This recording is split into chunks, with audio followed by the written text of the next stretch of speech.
तो last class में basically हमारा जो टॉपिक था वो M+3 से M+2 में जाने वाला था इनो। यहाँ तक कर लिया था हम लोग। क्वेश्चन था। जी अभिनव, असाइनमेंट से क्वेश्चन है या फिर अपना खुद का है? जी बताइए। So assign reason for the following. Copper 1 ion is not एक moving. आवाज़ बहुत डिस्टर्ब आ रही है, कैन यू टाइप इट?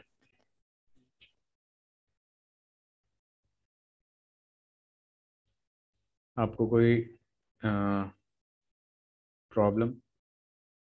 सक्षम? No sir. ओके।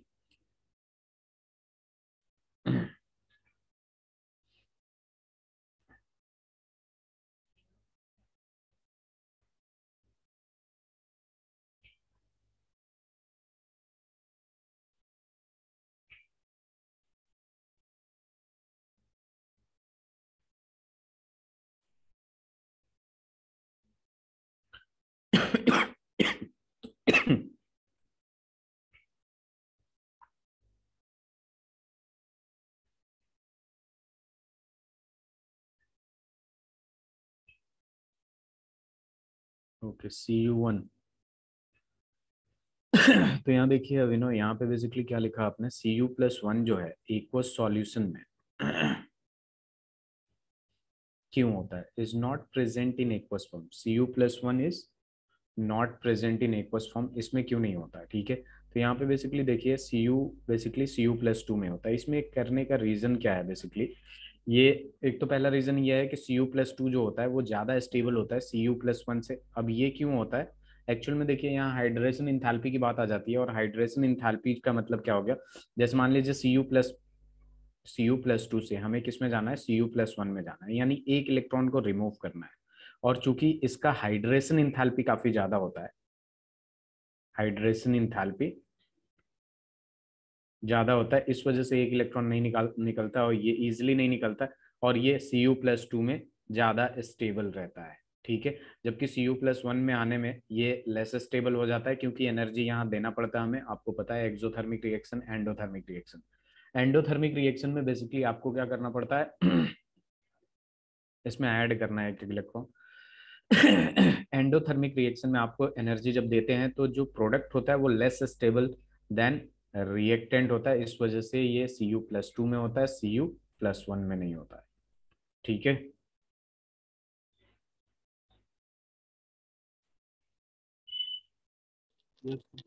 हाँ, इसको दूसरे तरीके से भी देख सकते हैं कि जो Cu+ से Cu+2 में जाने में ज्यादा एनर्जी लगेगा।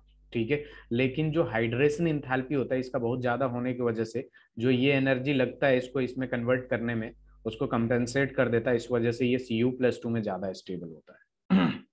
ठीक है। चलिए,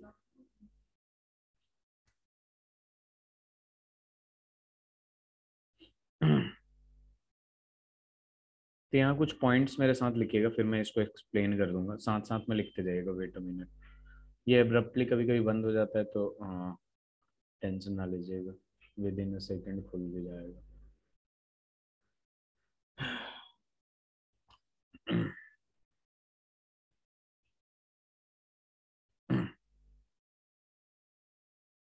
केमिकल रिएक्टिविटी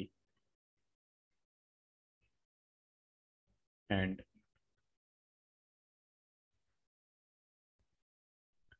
ई नॉट वैल्यूज। अब देखिए कि chemical reactivity and E naught values की जब बात करते हैं तो कुछ पॉइंट्स है, साथ साथ में लिखते जाइए।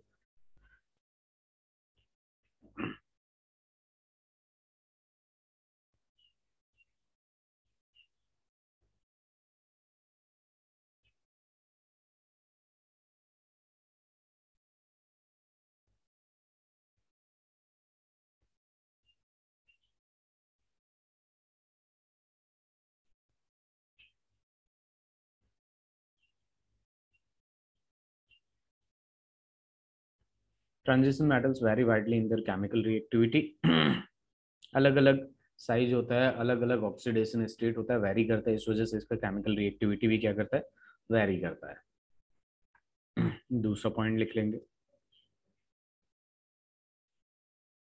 Metals of first series of D block कौन सा है? 3D series. क्या कहते हैं इसको? 3D सीरीज कहते हैं, जो फोर्थ पीरियड से स्टार्ट होता है।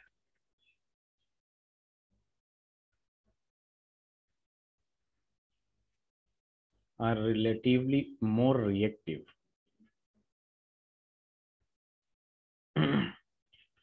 except copper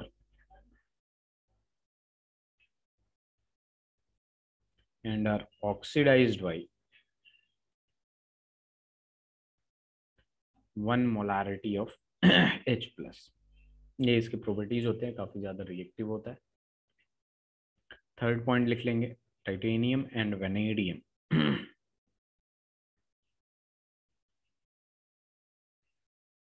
passive to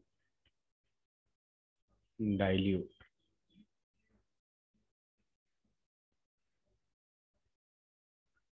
non-oxidizing acids at room temperature।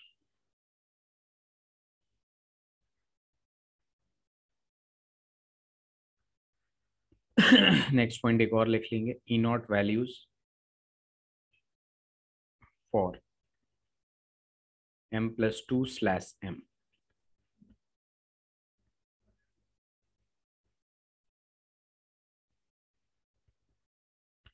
indicate a decreasing tendency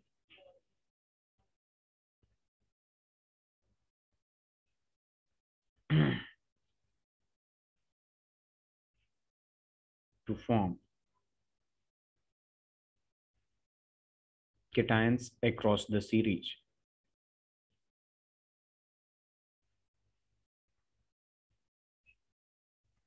This is because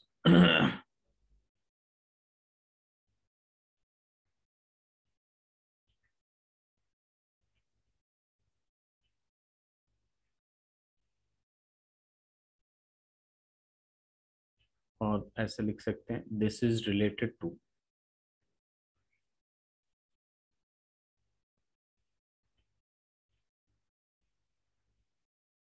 increase in sum of first and second ionisation energy. इस वजह से ई नॉट का वैल्यू जो होता है अक्रॉस द पीरियड डिक्रीज होते जाता है।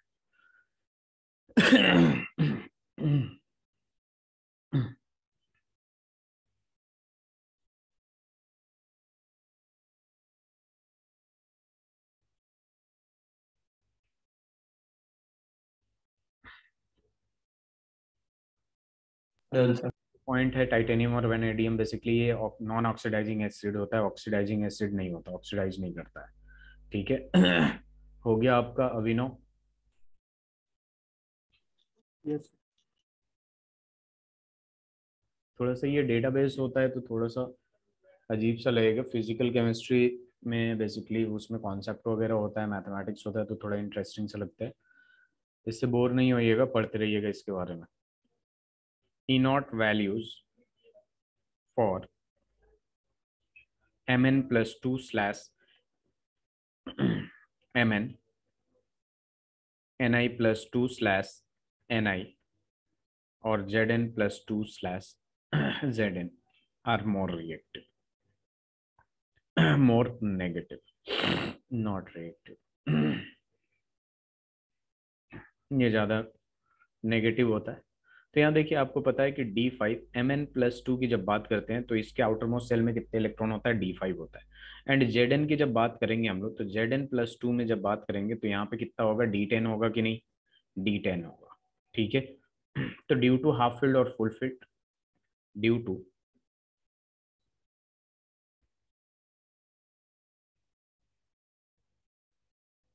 Half filled and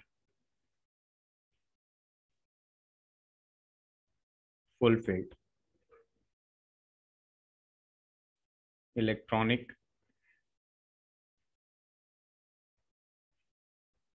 configuration respectively, इसके वजह से होता है इन दोनों में। आगे बात करें हम Ni+2 की, तो Ni+2 में E naught value is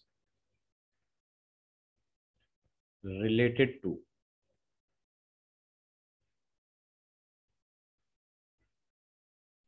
highest negative delta H, that is change in enthalpy of hydration.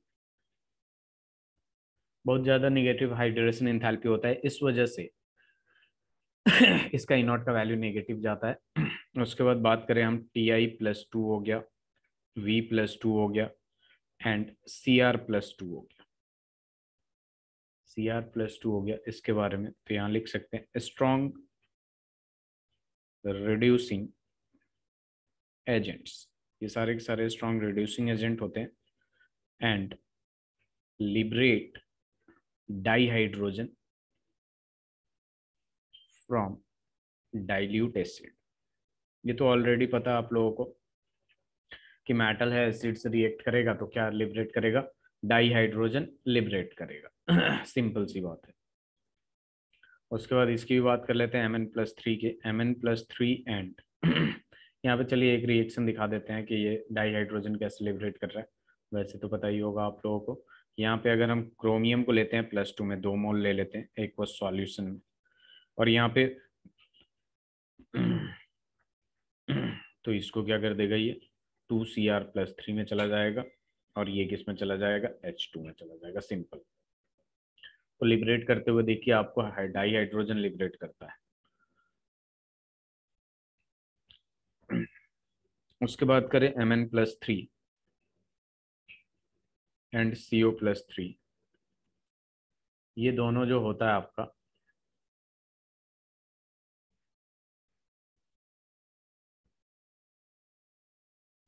Strong oxidising agents and in aqueous solution.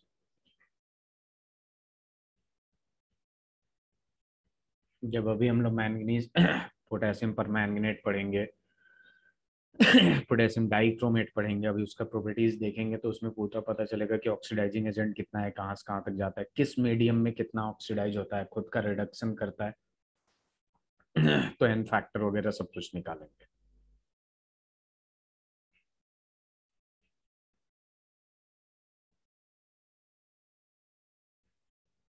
Done.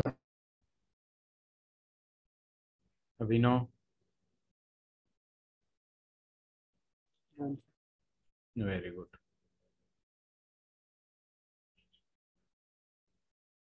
अब थोड़ा सा इंटरेस्टिंग सा टॉपिक शुरू होगा।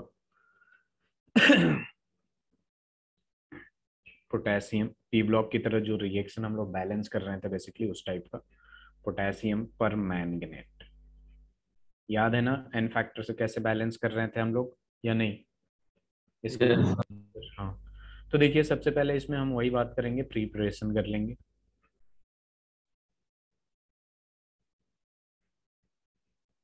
तो प्रिपरेशन की जब बात होती है, ठीक है, तो हम इसको प्रिपेयर कैसे करते हैं, ठीक है, बहुत सारे तरीके हैं और रिएक्शन से आपको ये करने आना चाहिए। चलिए मैं पहले रिएक्शन से समझाऊंगा। सबसे पहले KNO3 लेते हैं और इसको हीट करते हैं। KNO3 लेके हीट किया आपने तो ये चेंज हो जाएगा KNO2 में और ये बन जाएगा यहाँ से हाफ O2 मिल गया। क्या मिल गया? हाफ O2 मिल गया। अब आपको क्या करना है कि MnO2 लेना है। MnO2 इसका 2 मोल लेके इसमें 4KOH लेना है और यहाँ पे O2 का इस्तेमाल करना है, ठीक है, ये वाला, और यहाँ पे बन जाएगा आपका 2K2 MnO4 और यहाँ पे 2H2O बाहर निकल जाएगा। हमें बनाना क्या है? पोटेशियम पर मैंगनेट, जिसका फॉर्मूला क्या होता है, कौन बताएगा? पोटेशियम पर मैंगनेट का फॉर्मूला KMnO4। क्या होता है ये? KMnO4 होता है। अब जरा ध्यान दीजिए, अगर K2 यहाँ से निकलेगा तो क्या मैं इसको ऐसे लिख सकता हूँ MnO4-2, एक K पे +2, एक K पे +1, तो 2K निकालेंगे तो कितना हो जाएगा? 2K हटाएंगे तो -2 हो जाएगा और इसका 3 मोल लेंगे और इसको एसिडिक मीडियम में डालेंगे, ठीक है। एक बात हमेशा ध्यान में रखिएगा, जब ये एसिडिक मीडियम में जाएगा तो ये किस में कन्वर्ट हो जाएगा, उसी को लिख रहा हूं मैं, ये बन जाएगा आपका MnO4-। क्या बन जाएगा? MnO4-। और इसको बैलेंस करने के लिए 2 से मल्टीप्लाई कर दिया। उसके बाद इसके साथ MnO2 भी बचेगा और उसके बाद आपके पास बन गया H2। तो देखिएगा अगर आप KMnO4 में से K हटाएंगे तो ये क्या मिलेगा कि MnO4 माइनस परमैंगनेट मिला, तो ये बन गया MnO4 माइनस। अब K प्लस इसमें ऐड कर देंगे तो KMnO4 बन जाएगा कि नहीं। Yes, sir. तो बेसिकली अब इसको मैं सेंटेंस में लिख रहा हूँ, it is prepared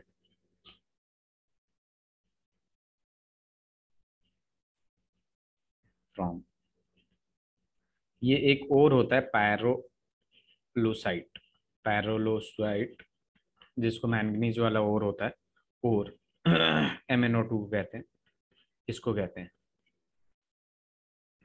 with KOH in the presence of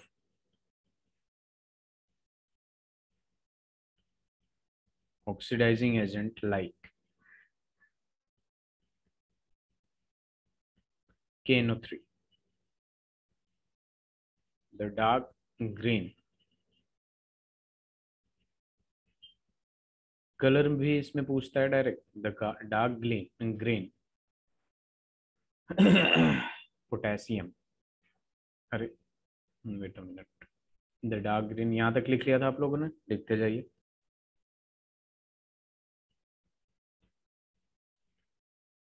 manganate undergoes electrolytic oxidation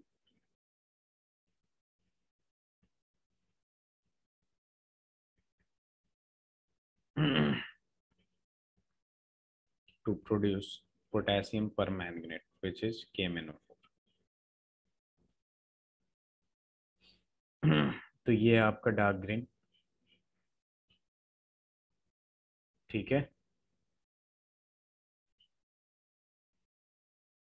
Yes, sir.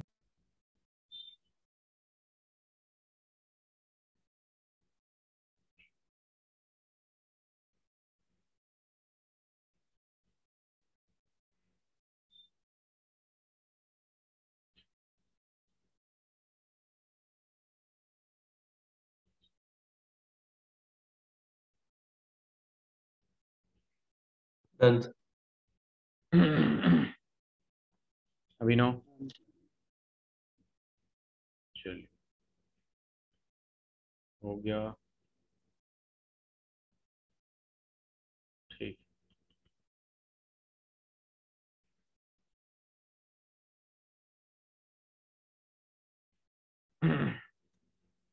अब दूसरा प्रोडक्शन की बात करते हैं, कमर्शियल प्रोडक्शन का, तो लिख लीजिए साथ में commercially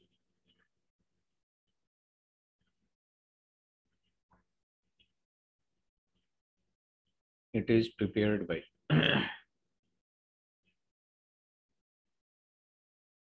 alkaline oxidative fusion of MnO2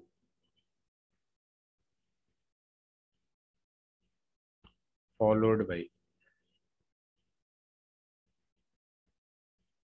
electrolytic oxidation of manganate 6, manganate 6 मतलब ऑक्सीडेशन स्टेट +6 में होता है। जैसे मान लीजिए आपने ले लिया MnO2, इसमें 2 इलेक्ट्रॉन ऐड किया आपने,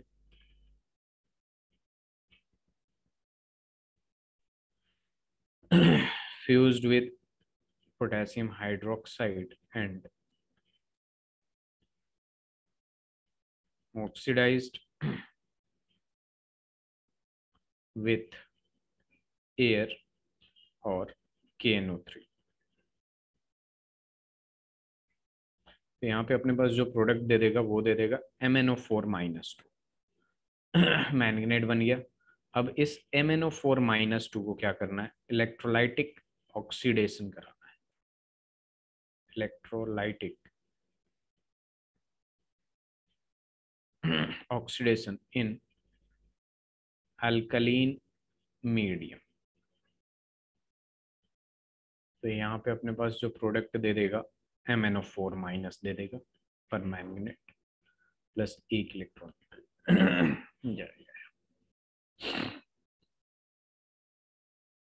तो यही तो बनाना था अपने को।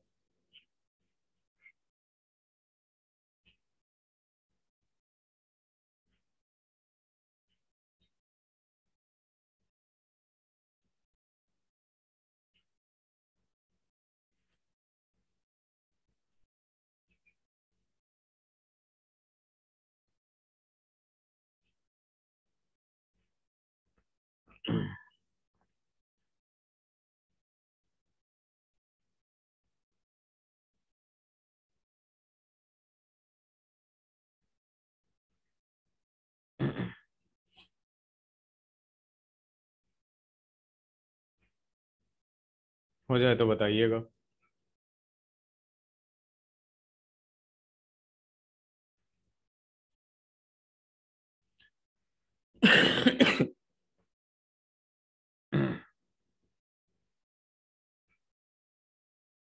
Done.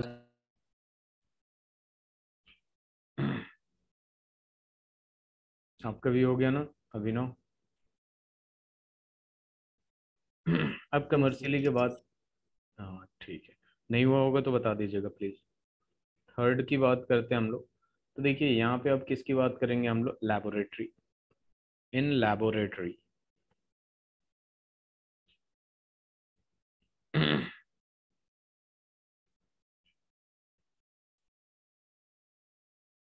by oxidation of manganese 2 iron salt by peroxo disulphate, by peroxo disulphate. तो पी ब्लॉक में पढ़ा था peroxo डाइसल्फेट H2S2O8 बेसिकली। तो इसमें बेसिकली हम आगे के नहीं लेते, डायरेक्ट ये Mn+2 ले लेते हैं और H2 को हटा देंगे तो वो क्या बन जाएगा? S2O8-2। और इसको H2O से बेसिकली यहाँ 8, मैं डायरेक्ट बैलेंस्ड केमिकल इक्वेशन लिख रहा हूँ। आप लोग चाहें तो बैलेंस कर सकते हैं, मैं बताता हूँ कैसे। ये क्या बन जाएगा? 2MnO4 माइनस बन जाएगा, और यहाँ पे SO4 में ये हो जाएगा SO4-2, ये 10 हो जाएगा, एंड देन यहाँ पे आ जाएगा 16H+। तो अपने को क्या बनाना था? अपने को बनाना था ये MnO4- बन गया आपका। अगर मैं इस तरीके से एक रिएक्शन दे दूं आपको, जैसे Mn+2 विल गिव S2O8-2, और यहाँ पे दे दूं मैं आपको MnO4-, और यहाँ दे दूं SO4। तो क्या ये आप बैलेंस कर सकते हैं? हम जस्ट ट्राइंग।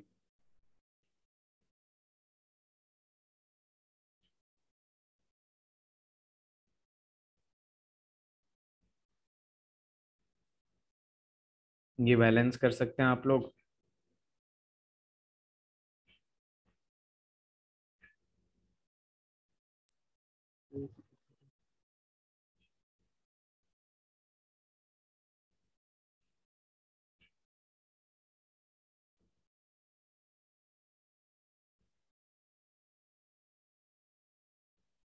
Yes sir.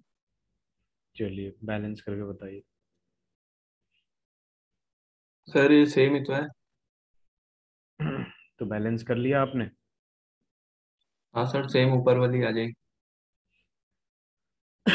यहाँ पे किया कैसे आपने? एन फैक्टर निकाला, यस सर। ये +2 से ये +7 जा रहा है तो ये 5 हो जाएगा। ये +3 से ये किस में जा रहा है? +6 में जा रहा है।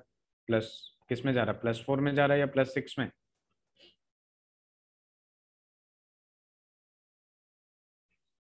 +6 में जा रहा है ना? अरे इसका ऑक्सीडेशन स्टेट बताइए जरा। सर 4 में नहीं।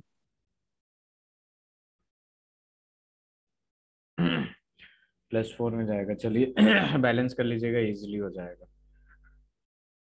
SO4 में कितना जाएगा? SO4-2 है ना, तो इसका x लेंगे, +4 × -2 कितना होगा? -2। यस सर, 6 आ जाएगा। ये +6 होगा, ठीक है। तो क्रॉस मल्टीप्लाई कर देंगे तो आंसर आ जाएगा।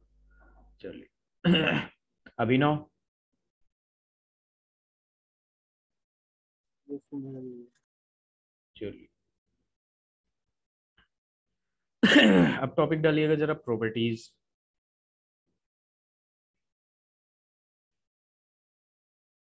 अब देखिए प्रॉपर्टीज की जब बात करते हैं तो इसके प्रॉपर्टीज के बारे में लिख लीजिए। Dark purple,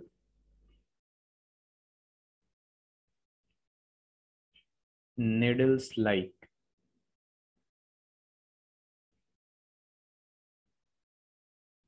crystalline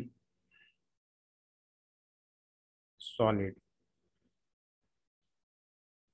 with metallic cluster। दूसरा लिख लेंगे sparingly soluble in water, sparingly soluble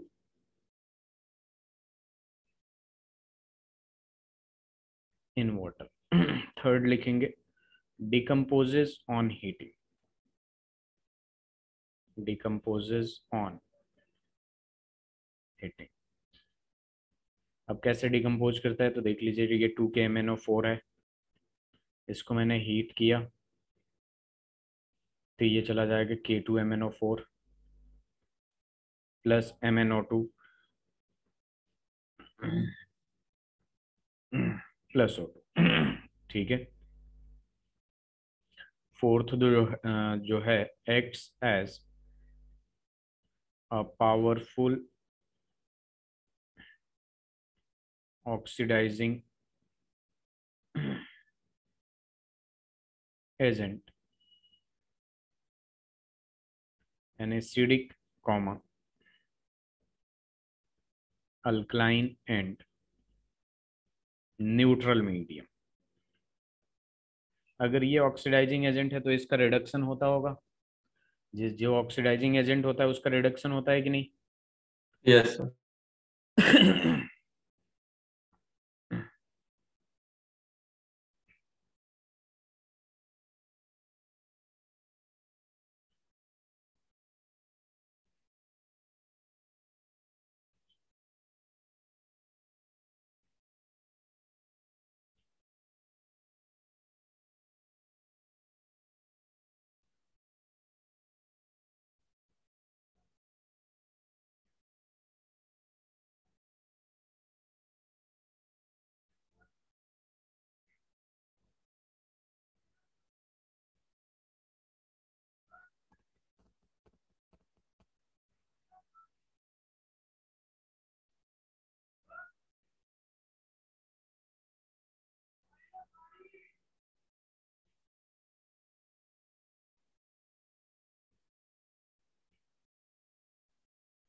done sir.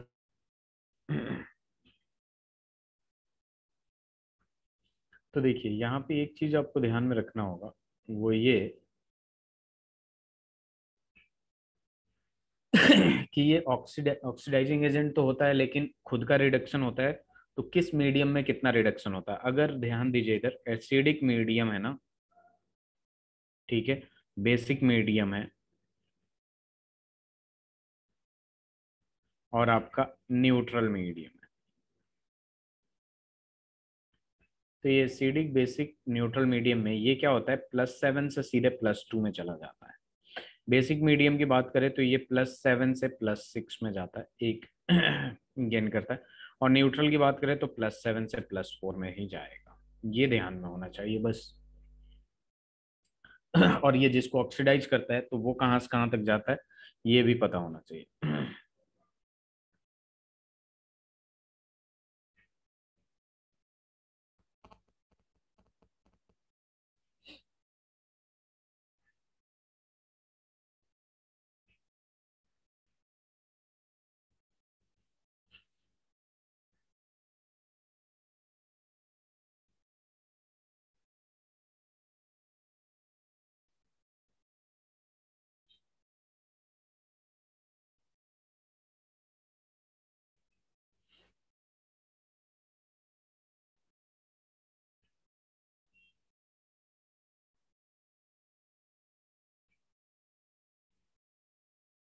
हो जाए तो बताइएगा। डन। Very good. अब देखिए अपने पास क्या आ जाता है,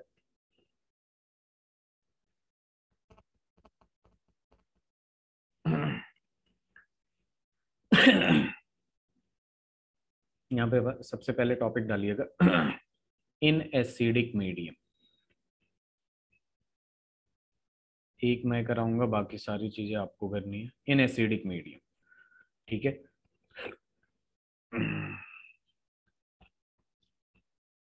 KMnO4 ऑक्सीडाइजेस, सबसे पहला आ जाएगा iodine to iodide. Iodine to iodide में ऑक्सीडाइज करता है, ठीक है। आयोडाइड का फॉर्मूला बताइएगा।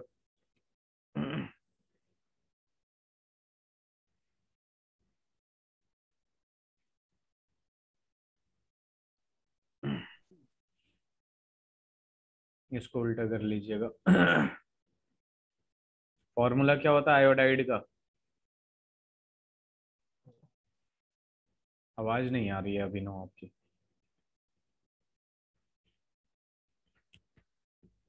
KMnO4 ऑक्सीडाइज करता है आयोडाइड टू आयोडीन। अब देखिए ये कैसे करता है, जैसे मान लीजिए MnO4 माइनस है,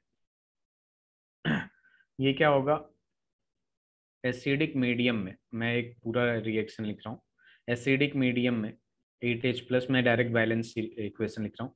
तो जब एसिडिक मीडियम देखा आपने, यहाँ पे जब आप निकालिएगा इसका ऑक्सीडेशन स्टेट, तो ये +7 आएगा। तो इधर देखिए एसिडिक मीडियम में +2 में जाएगा, तो सीधे वे मैं +2 कर दूंगा।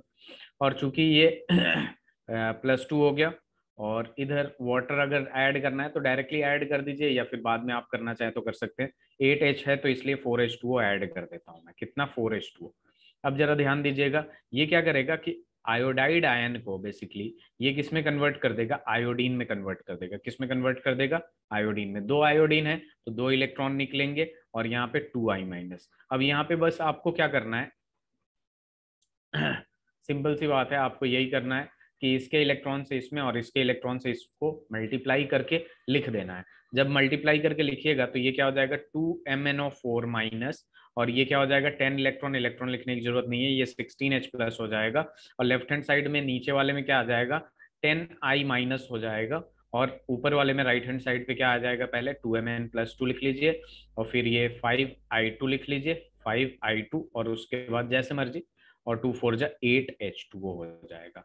देखिए 5 2 जा 10 इलेक्ट्रॉन राइट हैंड साइड पे, 5 2 जा 10 इलेक्ट्रॉन लेफ्ट हैंड साइड पे कैंसिल हो जाएगा कि नहीं, और डायरेक्ट ये आपका बैलेंस्ड केमिकल इक्वेशन बन जाएगा। ठीक है। तो ये पता होना चाहिए कि KMnO4 जो है ना, आयोडीन को आयोडाइड आयन को आयोडीन में कन्वर्ट करता है। तो ये उस तरीके से भी कर सकते हैं, मैं बताता हूँ अभी।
डन। एक मिनट।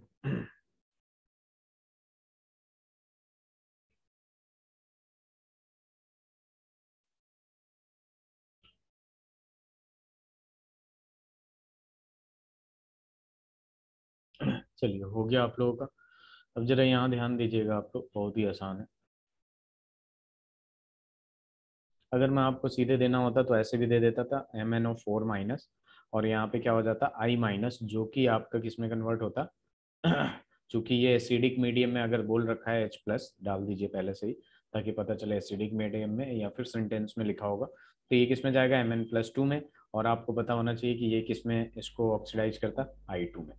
तो यहाँ पे एन फैक्टर लिखना शुरू करिए जरा। एन फैक्टर ये +7 से ये +2 में जा रहा है तो 5 हो जाएगा, और ये -1 से किस में जा रहा है, 0 में जा रहा है, तो एक का डिफरेंस है, लेकिन यहाँ पे 2 है इसलिए 2 ले लेंगे कि नहीं। एन फैक्टर इसका 2 आएगा, ये समझ में आया कि नहीं। अब देख लीजिए यहाँ पे हम क्रॉस मल्टीप्लाई कर देंगे सिंपल, तो क्रॉस मल्टीप्लाई करते ही अपने को क्या मिलेगा उसको देख लेते हैं। तो ये हो जाएगा 2MnO4 माइनस, और यहाँ आ जाएगा 5I माइनस, ठीक है, यहाँ पे आ गया 5I माइनस, और ये हो जाएगा आपके पास Mn+2, जो कि 2Mn+2 कर देंगे, और ये I2 है, ठीक है। तो देखिए जरा सा इसमें करेक्शन कर लीजिएगा, यहाँ पे जब ये 2 आ जाएगा ना तो थोड़ा सा करेक्शन कर लीजिएगा। करेक्शन ये करना आपको कि यहाँ पे 5 लगाइएगा तो ये 10 हो जाएगा, तो सिंपल सी बात है, इसको भी कितना कर दीजिए, 10 कर दीजिए, और ये H प्लस है। अब चार्ज बैलेंस कर लीजिए, बस चार्ज बैलेंस करने जाएंगे तो यहाँ टोटल चार्ज कितना है, -2 है, यहाँ टोटल चार्ज कितना है, -10 है, और यहाँ कितना टोटल चार्ज है, +1 है, तो ये कितना हो जाएगा, माइनस का 11 होगा, और इधर प्लस का 4 है। तो मैं डायरेक्ट अगर 16H प्लस लिख देता हूं, तो लेफ्ट हैंड साइड और राइट हैंड साइड का चार्ज जरा देख लीजिएगा बैलेंस हो गया या नहीं। लेफ्ट हैंड साइड और राइट हैंड साइड का चार्ज बैलेंस हो गया कि नहीं, अब चेक कर लीजिए। -2 और -10, -12, -12 +16, प्लस का 4 आ गया, और इधर भी +4 है, तो मतलब चार्ज बैलेंस हो गया। चार्ज बैलेंस हो गया एक बार अब हाइड्रोजन बैलेंस करने चलिए। इधर कितना है, 16 हाइड्रोजन है, इधर एक भी नहीं है, तो 8H2O सीधे सीधे ऐड कर देंगे, चार्ज पे कोई फर्क नहीं पड़ा ये तो न्यूट्रल है, लेकिन हाइड्रोजन बैलेंस हो गया, ऑक्सीजन ऑलरेडी बैलेंस हो गया। देख लीजिए 2 4 8 +10 इज इक्वल टू कितना हो गया, 18 ऑक्सीजन हो गया इधर। और ये देख लीजिए ऑक्सीजन ज्यादा हो गया क्या,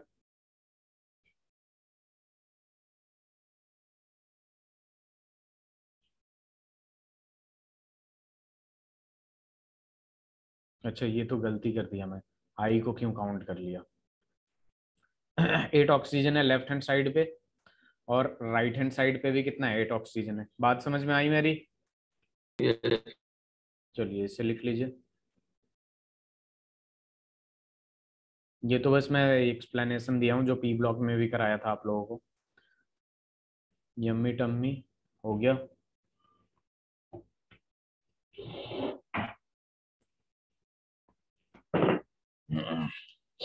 हो जाए तो बताइएगा।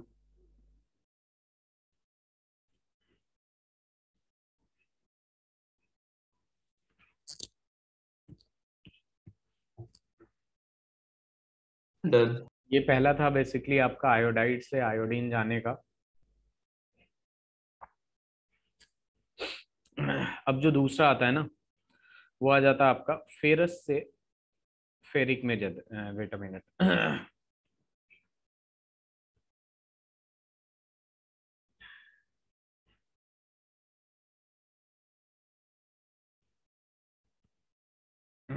किस में कर देता है, ferrous to ferric.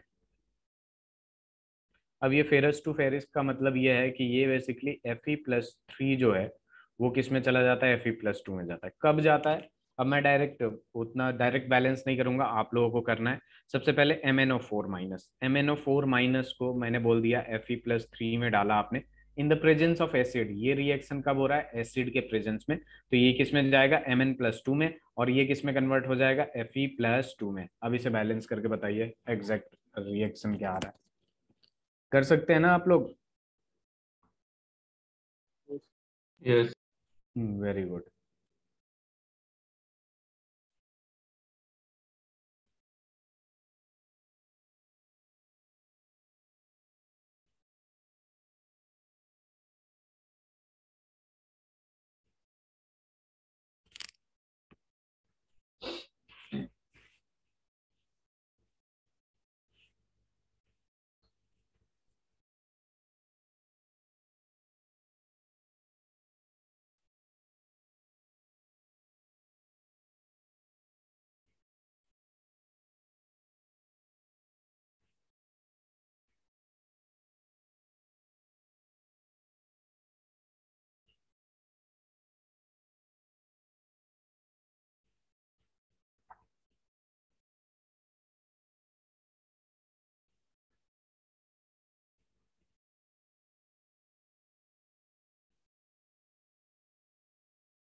there is plus 2. Wait a minute, क्या आपका आंसर ये आया है? MnO4 minus plus 16H plus, no 8H plus plus, sir वहाँ प्लस 2 नहीं होगा? वेट अ मिनट, ऑफ, हाँ मैंने ये कर दिया, फेरस में फिर +2 होता है, यहाँ +3 होता है। हाँ वेरी गुड, एक्चुअल में इसको ऑक्सीडाइज कर रहा है ना, तो ये लूज करेगा। हाँ ठीक है ठीक है, हाँ आप सही बोल रहे हैं, ये गलती से हो गया था। सक्षम समझ में आया? Yes sir. ये +2 है और ये +3। या तो नाम याद ना हो तो ये ऑक्सीडाइज कर रहा है ना, इसको ऑक्सीडेशन में क्या होगा, लॉस ऑफ इलेक्ट्रॉन होगा, ऐसे भी सोच सकते हैं।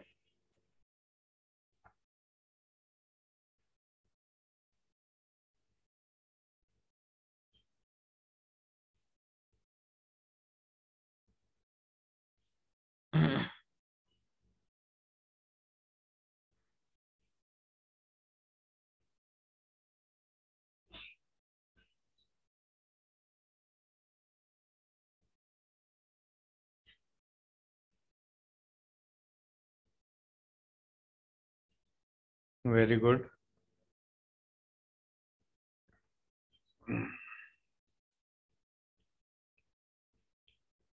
वेरी गुड अभिनव। तो चलिए एक बार आप भी मिला लीजिए, MnO4 माइनस प्लस में 8H प्लस आएगा, और यहाँ पे क्या आ जाएगा, 5Fe+3 आ जाएगा, सॉरी +2 आ जाएगा। एंड देन ये क्या है, ये मैंने क्या लिखा है, MnO4 माइनस, ठीक है। तो यहाँ क्या आ जाएगा, Mn+2 आ जाएगा, एंड देन यहाँ पे क्या आ जाएगा आपके पास, 5Fe+3 आ जाएगा, और ये 4H2 आ जाएगा, यही आया ना? हाँ, सक्षम। Yes sir. अब देखिए ये क्या करता है, basically oxalate to carbon dioxide कर देता है। तो ये आप लोग खुद से लिख सकते हैं, या इसमें भी ऑक्सिलेट टू कार्बन डाइऑक्साइड का फॉर्मूला बताऊं मैं चाहता हूँ ये खुद ही से लिखे आप। ऑक्सिलेट का फॉर्मूला याद है या नहीं? कोऑर्डिनेशन कंपाउंड में एक फेमस लिगेंड है ये, याद है या बताऊं? C2O4। क्या बोला आपने अभिनव? C2O4। हाँ C2O4। और कुछ है इसमें प्लस माइनस? C2O4 - 2 किस में जा रहा है, CO2 में जा रहा है। सक्षम आपको याद था या भूल गए थे? नहीं सर, मेरे को नहीं पता। चलिए C2O4 जो -2 जो होता है वो ऑक्सिलेट होता है, और ये CO2 में जा रहा है, कब, जब आप MnO4- को डाल रहे हैं। ये सारे के सारे एसिडिक में है, ये अंडरस्टूड है, ठीक है। Yes sir.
हो जाए तो बताइएगा।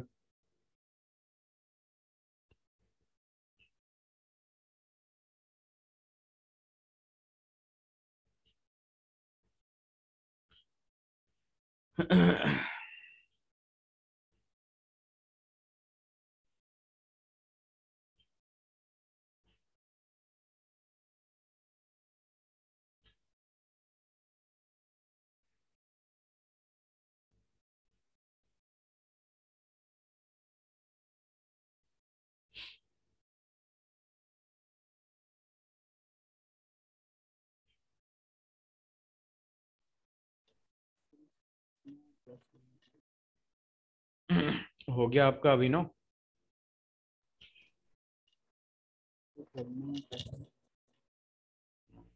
ये आवाज इतनी स्लो आ रही है, मैं दिखा रहा हूँ आपको।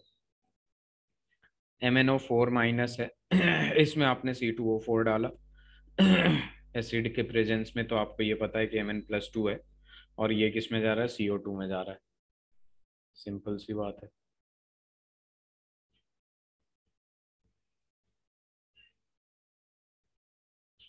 अब यहाँ एन फैक्टर निकाल लेंगे। एन फैक्टर निकालिएगा तो ये +7 से किस में जा रहा है? +2 में जा रहा है, तो ये 5 आएगा।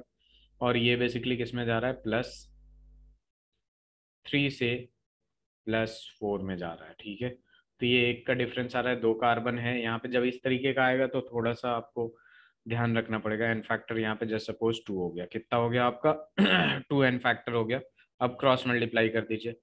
क्रॉस मल्टीप्लाई करेंगे तो ये क्या आ जाएगा? 2MnO4 माइनस, और यहाँ आ जाएगा 5C2O4 माइनस 2, ये -2 भूल गया मैं लिखना।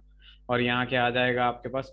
Mn+2, और यहाँ क्या आ जाएगा आपके पास? CO2 आ जाएगा। अब आपको क्या करना है? बैलेंस करना है। मैंगनीज 2 है, 2 से मल्टीप्लाई कर दिया। कार्बन 10 है, 10 से मल्टीप्लाई कर दिया। अब देखिए यहाँ पे चार्ज देखिए, ये टोटल चार्ज इधर क्या है? -2 है। यहाँ कितना टोटल चार्ज है? -2 1 पे है, तो 5 पे कितना हो जाएगा? -10, तो टोटल -12 का चार्ज है। और यहाँ टोटल +4 का चार्ज है। तो यहाँ पे -12 का है, तो अगर मैंने +16H+ कर दिया तो चार्ज बैलेंस हो जाएगा कि नहीं सक्षम? Yes sir.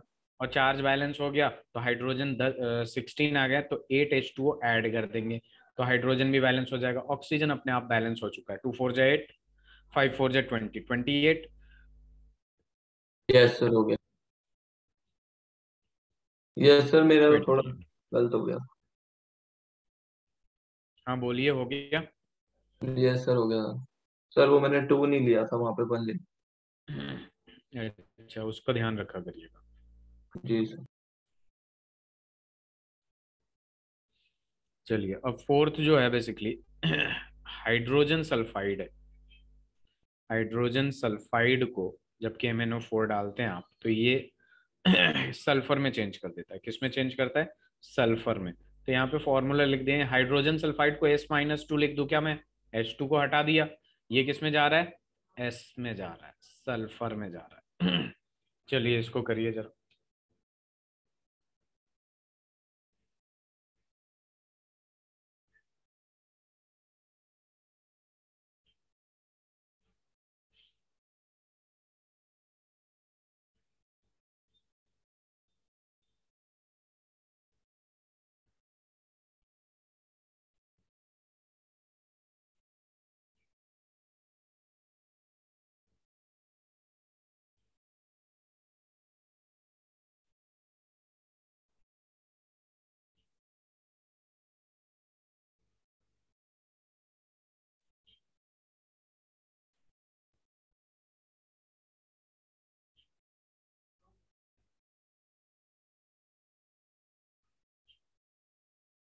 Done.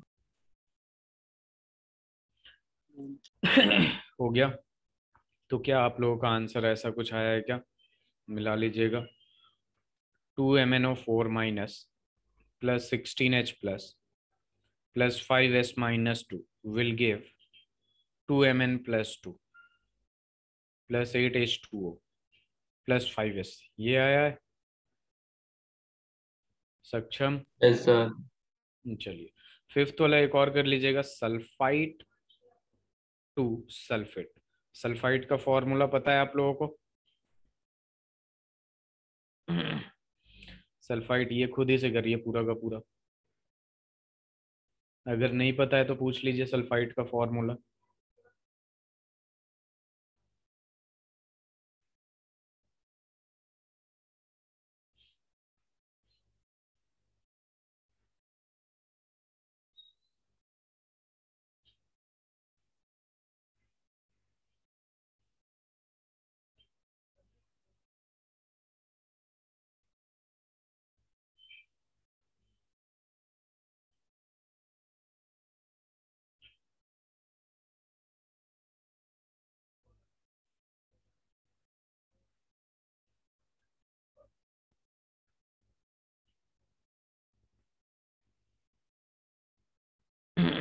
Sir SO3। Yes, only not SO3, SO3 -2 होगा ना। यस, और वो SO। सल्फेट का क्या होगा, SO4 होगा ना।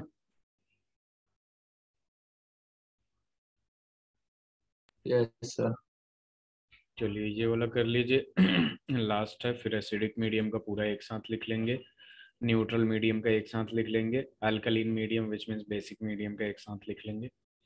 यूजेस करेंगे, स्ट्रक्चर देखेंगे, फिर दूसरा कंपाउंड देखेंगे, पोटेशियम डाइक्रोमेट।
हो गया।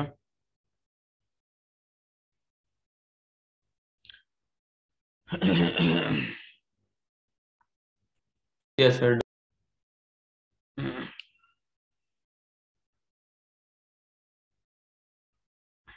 चलिए तो एक बार मैं लिख देता हूँ।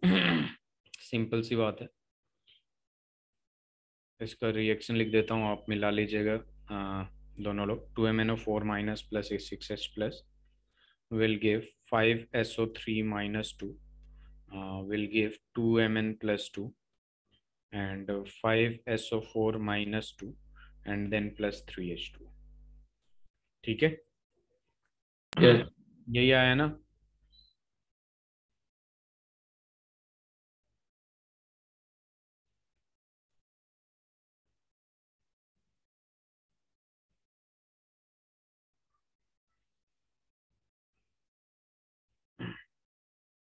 चलिए अब समराइज करके लिख लेते हैं basically. Wait a minute.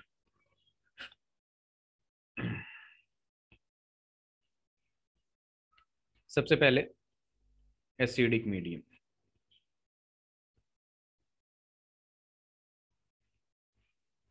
Acidic medium की बात करते हैं तो आपको पता है कि MnO4 माइनस जो है ये 8H प्लस के प्रेजेंस में 5 इलेक्ट्रॉन गेन करता है और ये किस में कन्वर्ट हो जाता है, Mn+2 और 5H2 में। ऐसे एक जनरल लिख देते हैं, not 5H2O but 4H2O because hydrogen is 8। अब इसमें हमें क्या करना है, सिंपल सा KMnO4 बनाना है। KMnO4 बना के हमने क्या किया,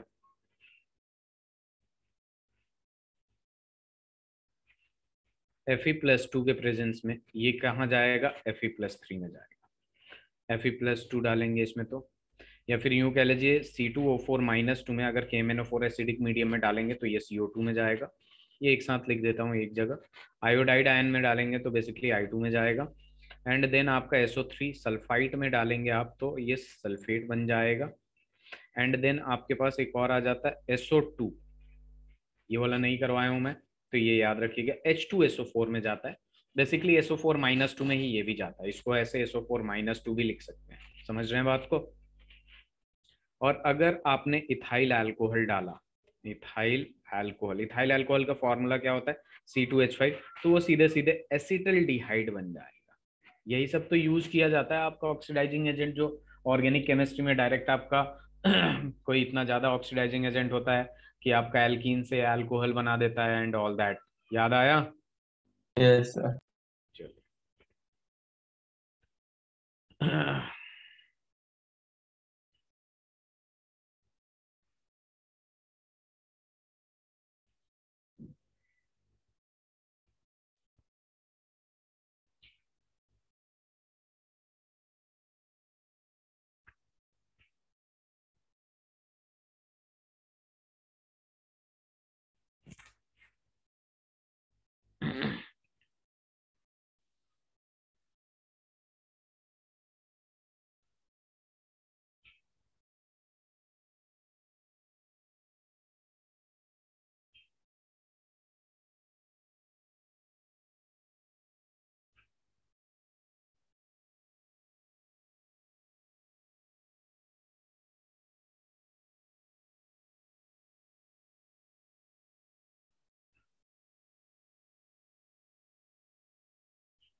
डन। चलिए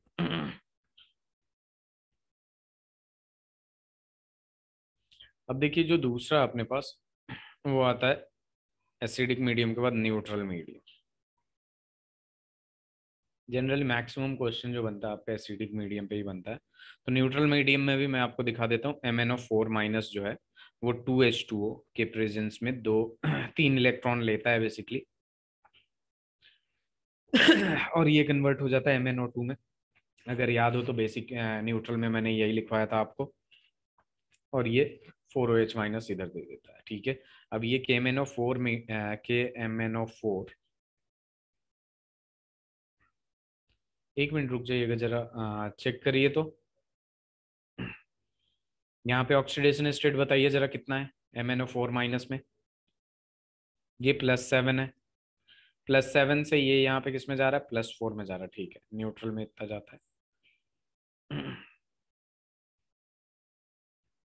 अब देखिए ये किस में चला जाएगा, जब H2S में डालेंगे हम लोग तो ये सल्फर में चला जाता है। MnSO4 में डालते हैं हम लोग तो ये MnO2 में चला जाता है।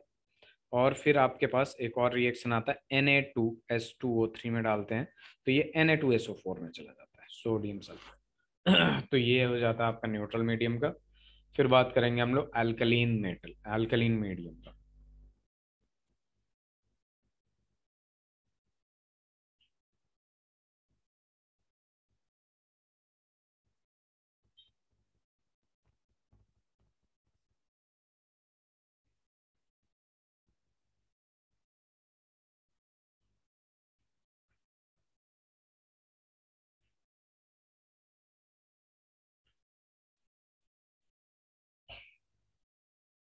डन।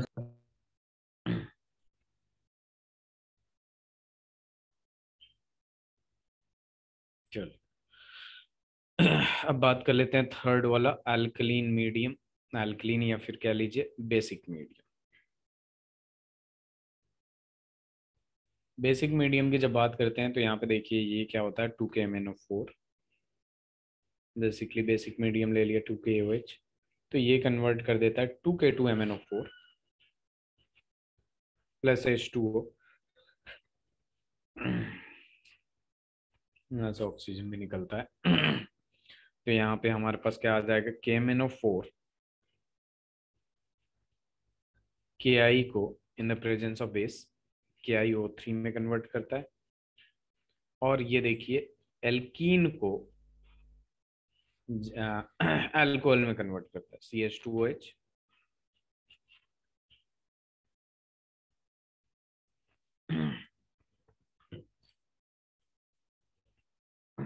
बहुत इजी है। इसके बाद सरफेस केमिस्ट्री। आप लोगों का स्कूल में कोई टेस्ट वगैरह तो नहीं है ना फिलहाल? पहले बता दीजिएगा कौन सा चैप्टर आ रहा है अगर टेस्ट है तो। नो सर अभी नहीं है। ठीक है, अभिनव आपकी आवाज़ तो नहीं आ रही है लेकिन अगर ऐसा कुछ हो तो मुझे चैट बॉक्स में मैसेज कर दीजिएगा। Okay.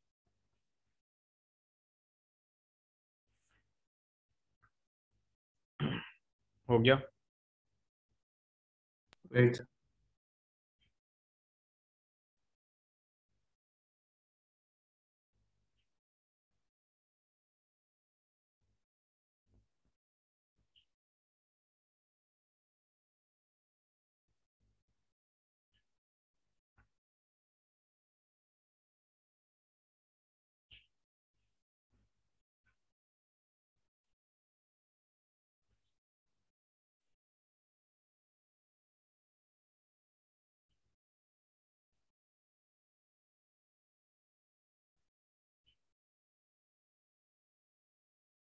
Done.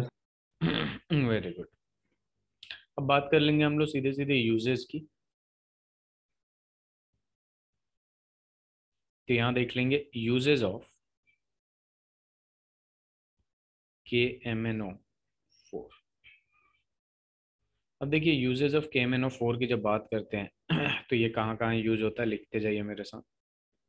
Bleaching of wool, silk, cotton, and other textile fibers, etc. दूसरा delocalization, एक मिनट, delocalization नहीं, it's a wrong term. Decolorization of oils, decolorization of oils. Third, in analytical chemistry में भी use होता है ये, टाइट्रेशन वगैरह में.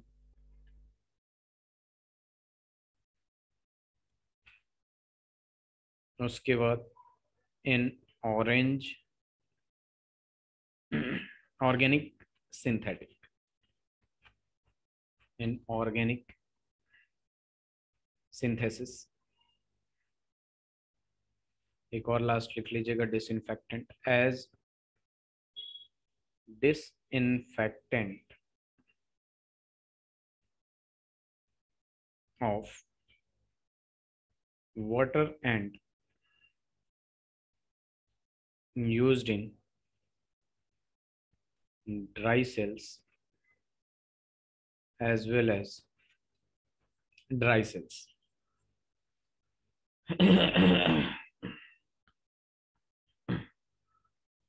सिंपल 5 यूजेस हैं. और भी यूजेस हैं, ठीक है, ये कर लीजिए.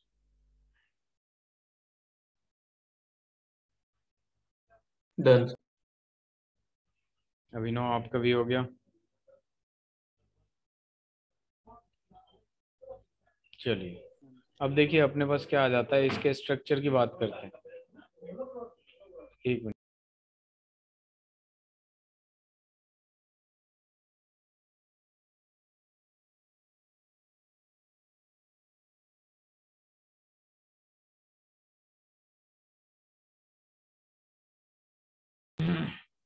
चलिए यहाँ देखिए स्ट्रक्चर की जब बात करते हैं हम लोग, तो देखिए स्ट्रक्चर में सबसे पहले MnO4-2 की बात कर लेंगे.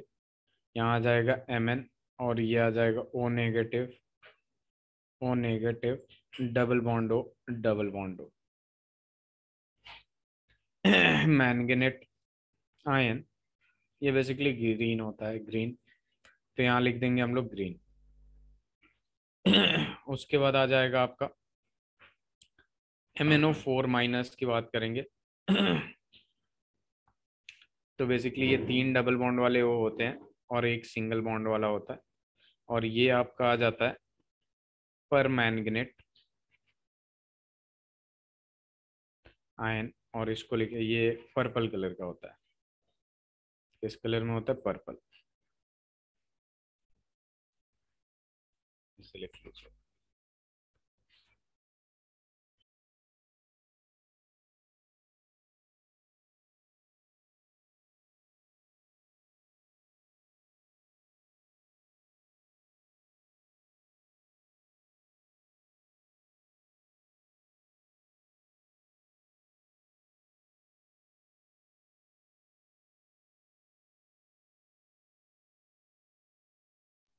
हो गया.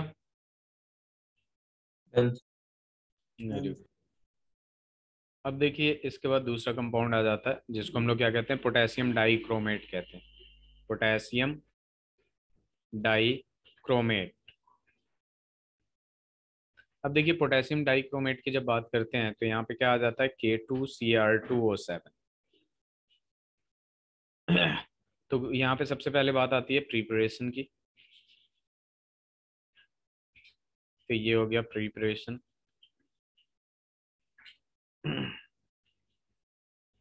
ये हो जाएगा it is prepared from chromate और in the following step, in the following step. पहले स्टेप में देखिए क्या करते हैं. पहले स्टेप में chromate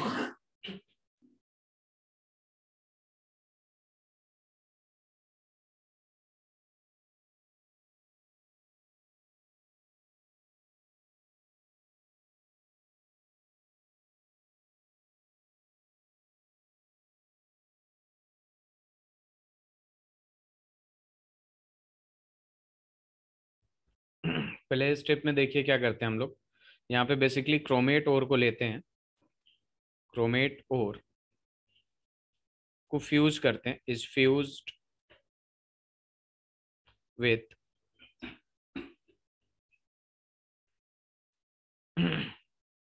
sodium carbonate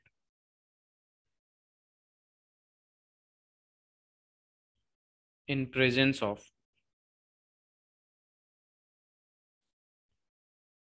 air to give sodium chromate. सबसे पहले सोडियम क्रोमेट बनाते हैं। तो देखिए यहाँ पे ले लेंगे 2FeCr2O4, इसको रिएक्ट कराएंगे सोडियम कार्बोनेट से Na2CO3, इसका 4 मोल लेके in the presence of oxygen 7/2O2, तो यहाँ पे दे देगा आपका FeO3 और प्लस में Na2Cr O4। सोडियम क्रोमेट बनाएंगे इन द प्रेजेंस ऑफ, ये क्या हो जाएगा +4CO2। ठीक है, अब देखिए दूसरे स्टेप में क्या करेंगे हम लोग, बेसिकली दूसरे स्टेप में हम आ जाएंगे और दूसरे स्टेप में Na2CrO4 को Na2CrO4 को is filtered and acidified with concentrated H2SO4 to give Na2Cr2O7 और इस रिएक्शन को भी लिख देते हैं। देखिए Na2CrO4 को लिया मैंने, इसका 2 मोल लिया और इसको एसिड में डाला 2H+ में, और इसको कन्वर्ट कर दिया बेसिकली किसमें, Na2Cr2O7, और फिर ये 2Na+ में एक 2Na चला जाएगा और H2O में।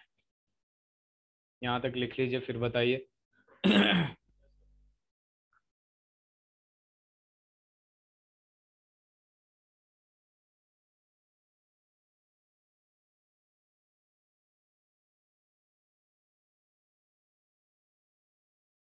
हो जाए तो बताइएगा आप लोग।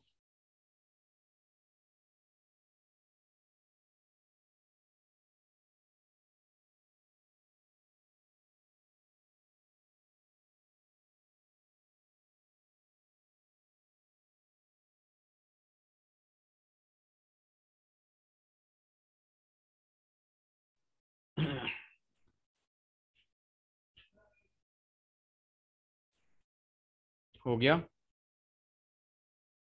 एक सेकंड। ठीक है, आराम से लिखिए।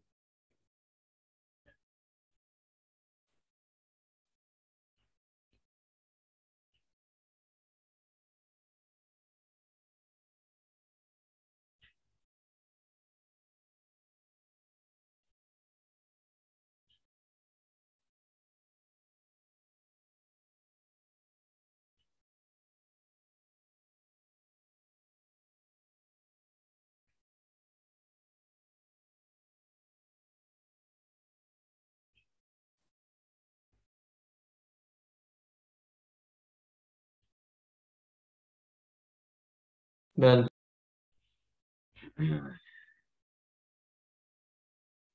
वेरी गुड, चलिए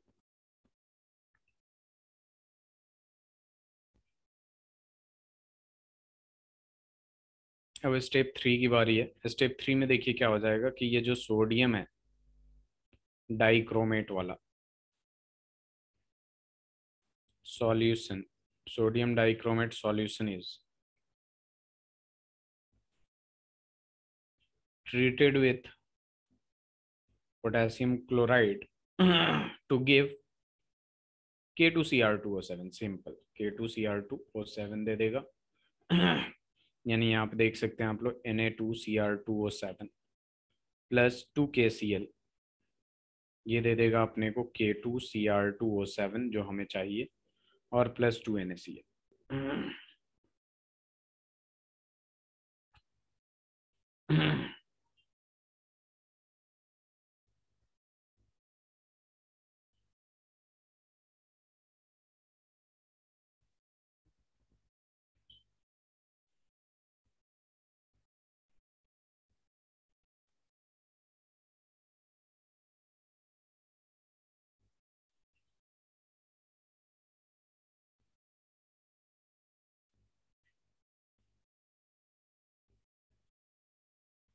डन सर। अभिनव हो गया?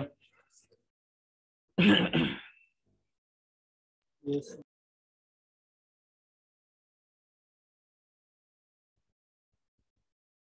चलिए यहाँ लिखते हैं प्रॉपर्टीज। प्रॉपर्टीज की जब बात करेंगे हम लोग तो लिख लीजिए जरा, it is an orange crystalline solid with melting point 670 Kelvin. Next लिख लीजिएगा, it is appreciably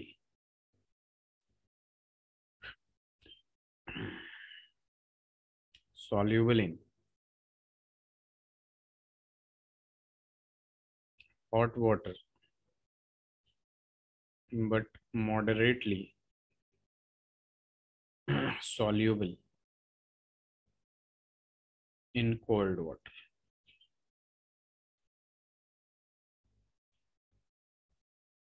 With alkali यानी बेसिक मीडियम Cr2O7 -2 जो होता है बेसिकली बेस के प्रेजेंस में CrO4 -2 बन जाता है प्लस H2। ये क्रोमेट आयन जो होता है येलो कलर का होता है। क्रोमेट आयन जो होता है आपका येलो कलर का होता है, yellow.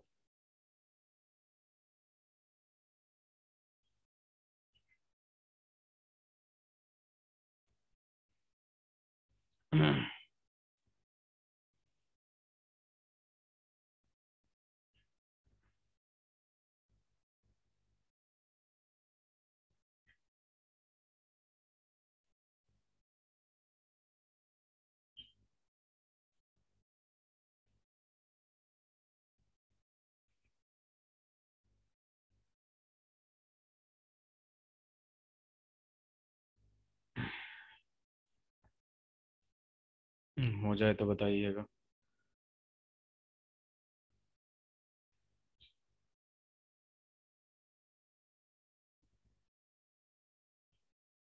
Done sir.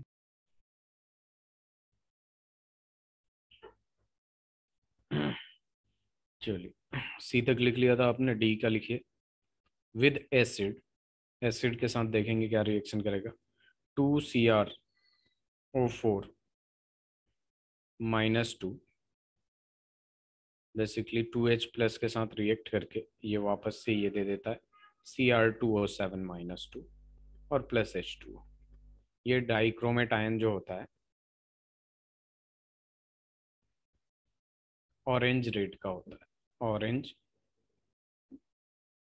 Red colour का होता है। और ई लिख लेंगे, ऑन हीटिंग इट डिकम्पोजेस।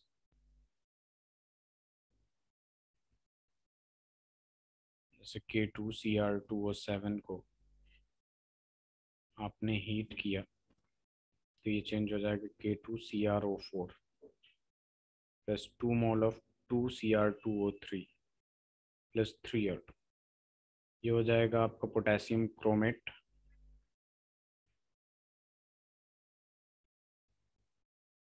और ये हो जाएगा क्रोमिक ऑक्साइड। ऑर्गेनिक में एज अ रिएजेंट ये बहुत सारी जगह यूज होते हैं।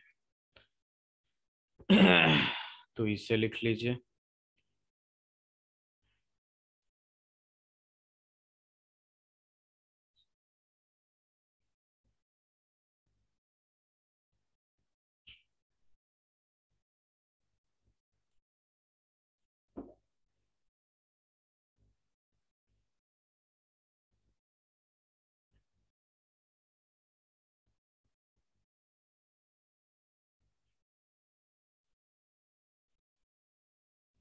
हो गया।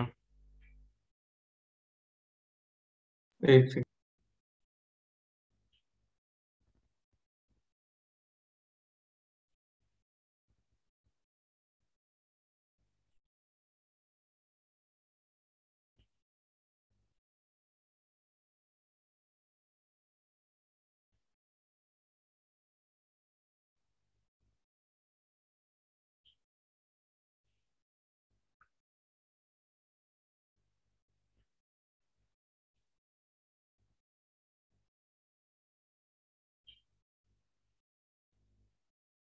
डन। चलिए बाकी कल करेंगे हम लोग, ठीक है।